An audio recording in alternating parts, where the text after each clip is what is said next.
Park the Creative School for Quality and Innovative Education। करें एक बेहतर कल की शुरुआत आज से। के गिरी सिल्क एंड साड़ी। ಸಚಿನ್ ಪಾಂಚಾಳ ಆತ್ಮಹತ್ಯೆ ಬಹಳ ಅತ್ಯಂತ ದುಃಖದ ಮತ್ತು ನೋವಿನ ಸಂಗತಿಯಾಗಿದೆ.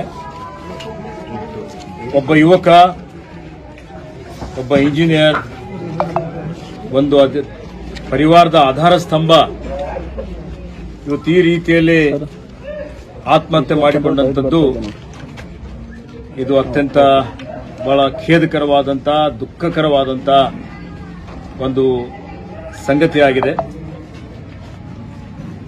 ಇಂಥ ಸಂದರ್ಭದಲ್ಲಿ ನಾನು, ನಮ್ಮ ಸರ್ಕಾರ ದುಃಖ ತಪ್ತ ಪರಿವಾರದವ್ರ ಜೊತೆಯಲ್ಲಿದ್ದೇವೆ. ಅವರ ದುಃಖದಲ್ಲಿ ನಾವು ಶಾಮೀಲಾಗಿದ್ದೇವೆ. ಮತ್ತು ಈಗಾಗಲೇ ನಾನು ಬಹಳ ಸುದೀರ್ಘವಾಗಿ ಸಚಿನ್ ಪಾಂಚಾಲ್ ರವರ ಪರಿವಾರದ ಜೊತೆಯಲ್ಲಿ, ಅವರ ತಂದೆ ತಾಯಿ, ಅವರ ಅಕ್ಕ ತಂಗಿಯರ ಜೊತೆಯಲ್ಲಿ ಬಹಳ ಸಮಾಲೋಚನೆ ಮಾಡಿದ್ದೇನೆ. ಬಹಳಷ್ಟು ವಿಷಯಗಳು ಅವರು ನಮ್ಮ ಗಮನಕ್ಕೆ ತಂದಿದ್ದಾರೆ.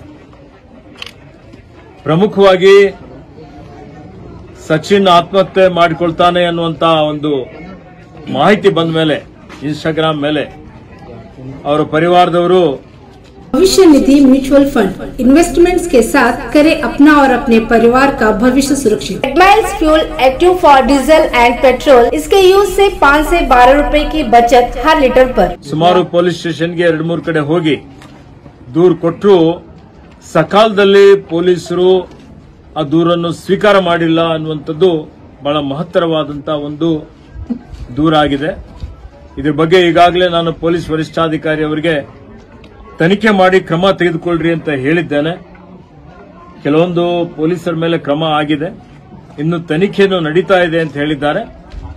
ಯಾವ ಪೊಲೀಸ್ ಸ್ಟೇಷನ್ನಲ್ಲಿ ಯಾರ್ಯಾರು ಪೊಲೀಸ್ ಅಧಿಕಾರಿಗಳು ಇವತ್ತು ನಿರ್ಲಕ್ಷ್ಯ ತೋರಿಸಿದ್ದಾರೆ, ನಿಯಮಾನುಸಾರ ಅವ್ರ ಮೇಲೆ ಇವತ್ತು ಕ್ರಮ ಆಗ್ತದೆ ಅನ್ನುವಂತ ಒಂದು ಮಾತನ್ನು ನಾನು ಇಲ್ಲಿ ಹೇಳಿಕೆ ಬಯಸ್ತಾ ಇದ್ದೇನೆ. ಅದರ ಜೊತೆಯಲ್ಲಿ ಸಚಿನ್ ಪಾಂಚಾಳ ತನ್ನ ಒಂದು ಡೆತ್ ನೋಟ್ನಲ್ಲಿ ಏನು ಮರಣ ಪತ್ರ ಬರೆದುಕೊಟ್ಟು ಸಾವಿಗೀಡಾಗಿದ್ದಾರೆ. ಈ ಪ್ರಕರಣ ಈಗಾಗಲೇ ರೈಲ್ವೆ ಪೊಲೀಸರು ಎಫ್ಐಆರ್ ಹಾಕಿ ತನಿಖೆಯನ್ನು ಅವರು ಮಾಡ್ತಾ ಇದ್ದಾರೆ. ನಾನು ಬರೋ ಹೊತ್ತಿನಲ್ಲಿ ನಮ್ಮ ಪೊಲೀಸ್ ಅಧಿಕಾರಿಗಳಿಗೆ ನಾನು ವಿಚಾರಿಸಿದ್ದಾಗ ಇದು ರೈಲ್ವೆ ಪೊಲೀಸರೇ ತನಿಖೆ ಮಾಡ್ತಾ ಇದ್ದಾರೆ ಅನ್ನುವಂತಹ ಒಂದು ಮಾಹಿತಿಯನ್ನು ಕೊಟ್ಟಿದ್ದಾರೆ. ನಾನು ಸನ್ಮಾನ್ಯ ಮುಖ್ಯಮಂತ್ರಿಗಳ ಜೊತೆಯಲ್ಲೂ ಮಾತನಾಡಿದ್ದೇನೆ. ಇವತ್ತು ಈಗಾಗಲೇ ನಾವು ಈ ಒಂದು ಪ್ರಕರಣದಲ್ಲಿ ಏನು ಸಚಿನ್ ಸಾವಿಗೆ ಕೆಲವರು ಪ್ರಚೋದನೆ ಮಾಡಿದ್ದಾರೆ, ಕಿರುಕುಳ ಕೊಟ್ಟಿದ್ದಾರೆ ಅನ್ನುವಂತ ಅವರ ಏನೊಂದು ಡೆತ್ ನೋಟ್ನಲ್ಲಿ ಬರೆದಿಟ್ಟು ಹೋಗಿದ್ದಾರೆ, ಅದರ ಬಗ್ಗೆ ನಿಷ್ಪಕ್ಷಪಾತವಾಗಿ, ಪಕ್ಷಾತೀತವಾಗಿ ಇದ್ರ ಬಗ್ಗೆ ಇವತ್ತು ಎಲ್ಲರಿಗೂ ಭರವಸೆ ಮೂಡುವಂತ ರೀತಿಯಲ್ಲಿ ಪಾರದರ್ಶಕವಾಗಿ ತನಿಖೆ ಆಗ್ತದೆ.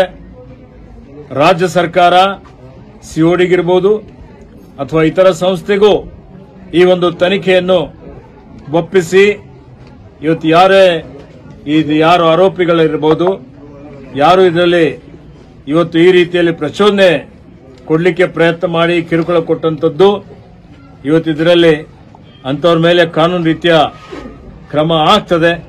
ಈ ಪರಿವಾರಕ್ಕೆ ನಾವು ಸಂಪೂರ್ಣವಾಗಿ ಭದ್ರತೆ ಕೊಡ್ತೇವೆ.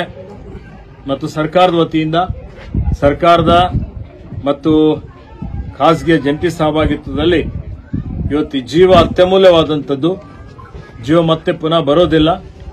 ಆದರೂ ಆ ಪರಿವಾರದವರಿಗೆ ಒಂದು ಸಾಂತ್ವನ ಹೇಳಲಿಕ್ಕೆ ನಮ್ಮ ಕಡೆಯಿಂದ ಒಂದು 10 ಲಕ್ಷ ರೂಪಾಯಿ ಪರಿಹಾರ ಪರಿವಾರದವರಿಗೆ ಇವತ್ತು ಕೊಡ್ತೀವಿ ಅನ್ನುವಂಥ ಘೋಷಣೆಯನ್ನು ನಾನು ಮಾಡ್ತಾ ಇದ್ದೇನೆ.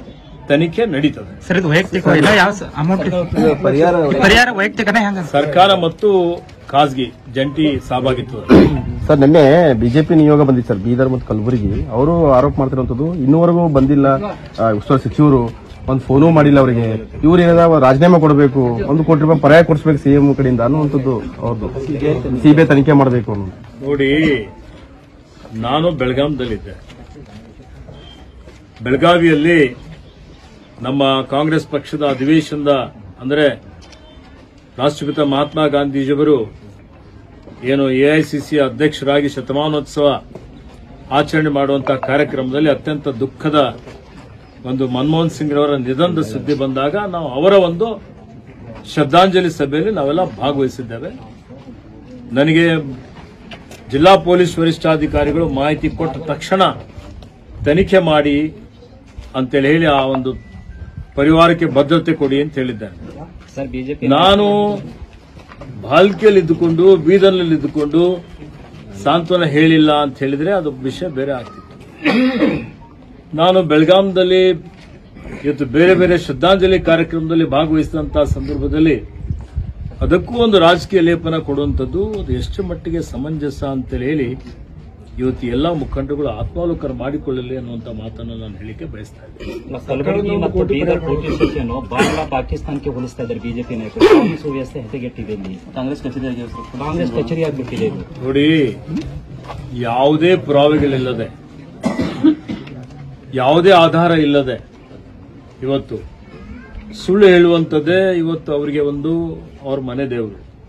ಪ್ರತಿಯೊಂದು ಸಲ ಸುಳ್ಳೇ ಸತ್ಯ ಅನ್ನುವಂತ ರೀತಿಯಲ್ಲಿ ಅವ್ರು ಬಿಂಬಿಸ್ತಾ ಇದ್ರು. ಇಲ್ಲ ಸರ್, ಈಗ ನೀವು ಬಂದಾಗೆ ಪೊಲೀಸರ ವಿರುದ್ಧ ಒಂದು ಕುಟುಂಬಸ್ಥರು ಎಷ್ಟು ಆಕ್ರೋಶ ಕೆಲಸ ಆಕ್ರೋಶ ಪಡಿಸ್ತೀರಿ ಸರ್. ಎಲ್ಲಿ ಪೊಲೀಸ್ ವ್ಯವಸ್ಥೆ ಇದೆ, ಆಡಳಿತ ವ್ಯವಸ್ಥೆ ಇದೆ, ಇವತ್ತಿಂದ ನಿನ್ನಿಂದಿಲ್ಲ ಈ ವ್ಯವಸ್ಥೆಯಲ್ಲಿ ಏನೇನು ಲೋಪದೋಷಗಳಿದೆ ಕಾಲ ಕಾಲಕ್ಕೆ ಅದನ್ನು ಸರಿಪಡಿಸುವಂತಹ ಕೆಲಸ ಸರ್ಕಾರಗಳು ಮಾಡಬೇಕಾಗಿದೆ. ಈಗಾಗಲೇ ಪರಿವಾರದವರು ನನ್ನ ಮುಂದೆ ತಮ್ಮ ಒಂದು ನೋವನ್ನು ತೋಡಿಕೊಂಡಿದ್ದಾರೆ. ಅದನ್ನು ಸರಿಪಡಿಸಲಿಕ್ಕೆ ಸರ್ಕಾರದ ಮಟ್ಟದಲ್ಲಿ, ಪೊಲೀಸ್ ಇಲಾಖೆ ಮಟ್ಟದಲ್ಲಿ, ನಮ್ಮ ಮಟ್ಟದಲ್ಲಿ ಕುಟುಂಬದವರು 3 ಗಂಟೆ ಗಾಂಧಿ ಏನು ಕ್ರಮ ತೆಗೆದುಕೊಳ್ಳಬೇಕು ಅಂತ ಹೇಳಿ ಅದನ್ನು ಮಾಡುವಂತ ಕೆಲಸ, ಸುಧಾರಣೆ ಮಾಡುವಂತ ಕೆಲಸ ನಮ್ಮ ಸರ್ಕಾರ ಮಾಡ್ತದೆ.